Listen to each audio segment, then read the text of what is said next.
guys have so much going on at the Healthcare Authority, and of course, you're over health, but let's talk about Medicaid expansion. Where are you all going? What are some of the things people need to know right now in Oklahoma? Yeah, that's a great topic. It's something that we've been really, really proud of for the last 12 months. The team has done a fantastic job, despite COVID and despite the pandemic. There's a lot that we accomplished this year, and that's probably the one thing that we can point to has had the most impact on citizens of Oklahoma. So Medicaid expansion allowed us to expand coverage for our Medicaid members for 19 to 64-year-olds. We didn't have that ability in the past. That started June 1.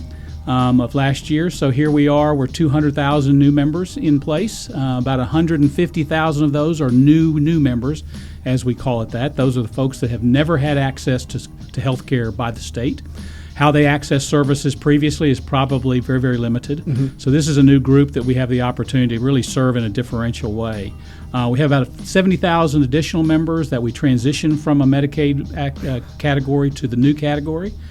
Saved us about $30 million in the state to do that as well. So we're off to a great start. Those are some pretty big numbers you're throwing out there, man. So how many new members? About 200. New members, about 150,000. That is a crazy number. So do you find that as you, I guess for lack of a better term, onboard new folks, is there a lot of educational aspects of that your team takes on to help them out in understanding just navigating the process? Yeah, there is. And quite frankly, that was one of the things that we planned for, is this is a population that we believed did not have the benefit of having access to the health system like you and I, and therefore didn't have a familiarity with that. So education, understanding how to access the system, but first, how to even enroll.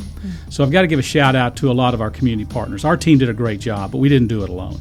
We had hospitals, we had clinics, we had libraries of all things, we had homeless alliance groups, we had community partners in churches. Everyone stepped up and really helped these folks enroll in the program.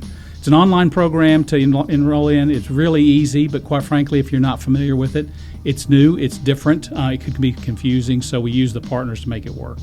And when we talk about the end users, this just makes a whole lot of difference in what they would experience through their healthcare. I mean, you're intervening with people early and educating them early, because what is the outcome, right? Like, you want to make sure that they're receiving the care that they need. So being that difference, you're making a difference every day in the lives of thousands of Oklahomans. Yeah. And we believe that we were going to make a difference, but quite frankly, our members have told us we've made a difference. See, there it is. That's the point where you start kind of puffing up your chest very humbly, right? Because you've made an impact.